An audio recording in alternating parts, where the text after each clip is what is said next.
One. Hi, everyone. This is YMP TV. And as you know, we're doing these podcasts during this pandemic crisis, interviewing mining executives just to know what are their thoughts on the market and where we're going with this. Today, we're lucky we have Jason Simpson, which is president and CEO of Orla Mining. Hi, Jason. Thank you for joining us. Well, thank you for having me. Good morning. So COVID-19, I know some countries and some cities are deconfining, but we're still in this pandemic. We're still hearing about it in the news. How has it impacted Orla Mining?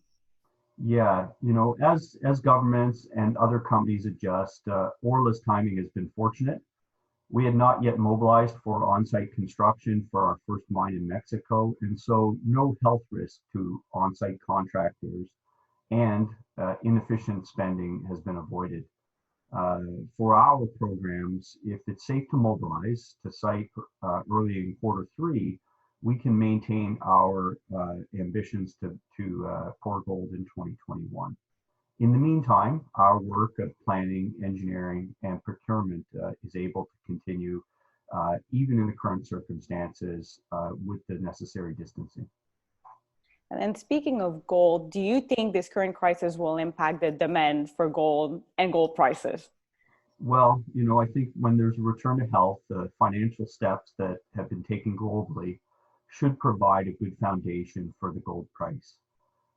Those that have seized the opportunity, placing themselves within well-priced gold equities, should be perfectly positioned coming out of this crisis, and Orla will be among them.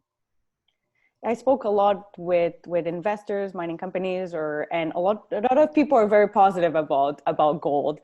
But what about now we're seeing in this crisis, like mines and refiners had to shut down because of this pandemic. Do you think it will impact the supply and demand of precious metal in general? Well, as Pierre said when you interviewed him recently, there's no shortage of gold. But what will change is that the fiscal stimulus that was required as a result of the pandemic will cause investors to pivot towards a greater gold exposure.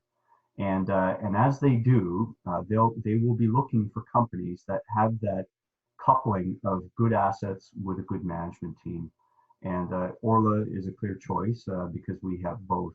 So although the amount of gold in the world, will still be there, the supply will be affected, and most importantly, to my point, I think that the interest from investors will grow tremendously.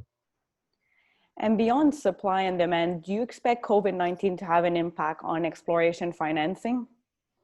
Yeah, from Orla's perspective, we're fortunate because we're fully financed, which is important at this time.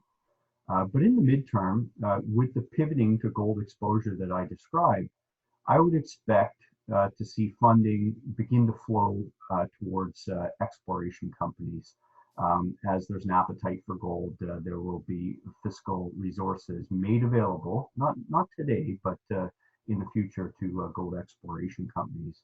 In our particular portfolio, we have our own funding to explore our own assets, and that's not the model of an explorer.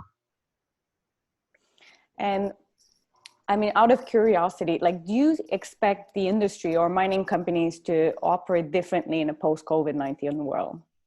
Yes, I expect a lot of things will change in a post-COVID world, and our industry will be no different. Most obvious will be an increased emphasis on occupational hygiene and business risk management. Yet, as always, business fundamentals will prevail. Companies that are well managed to be responsible, be efficient, and be productive will deliver the most value. And that's the companies that investors should seek out. Do you think we're going to see more M&A and consolidation in the market? Yeah. Yeah. So, cycles are exactly that. They repeat themselves. And one has to hope that some of the lessons learned during the previous cycle about the potential for value destruction in poor M&A was learned and will be heeded this time. because we saw a negative shareholder reaction, and it should guide us in this cycle. But the market forces that drive M&A in a gold bull market are certainly returning. Speaking of cycle, I'm guessing you've seen more than one crisis or more than one down cycle in your career. How did you manage those cycles as a mining executive and also as a mining investor? Well, I'm a recently new mining executive, but as a mining engineer and having learned from executives that I trust and were mentors to me, what they taught me is that it starts by having a business that is built with the long-term or cycles in mind. If you have a business that's based upon the conditions of today, that business is fragile.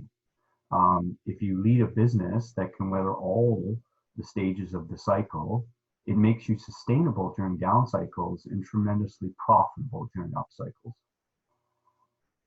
And as a mining executive, even though you're new in this position, what advice would you give to a young professional starting their career now in this period of crisis, or even to those that are considering joining the industry but might be hesitant because they're seeing those cycles? Well, I'm glad you asked the question. I consider myself a lifetime advocate of the resource industry. I know, having seen it firsthand, what it contributes to society, and when done responsibly, the enormous benefits that it can deliver, both to the people within the industry and then the people that the industry supports. For those joining the industry, here's some advice that I often give. Number one, make sure that you understand the kind of work that you like to do, and then set yourself up so that you can spend more time doing that in your lifetime. Number two, learn the business from the ground up, not the top down. Work in as many mining operations as you can early in your career. It's harder later in life as life priorities tend to shift. And then finally, uh, my motto has been work hard for the current boss, and your career will take care of itself. If you're doing your job and working hard for your current boss, you will not be surprised when you find them looking out for you. And I have plenty of mentors, including some that I currently work with, that advice has served me well.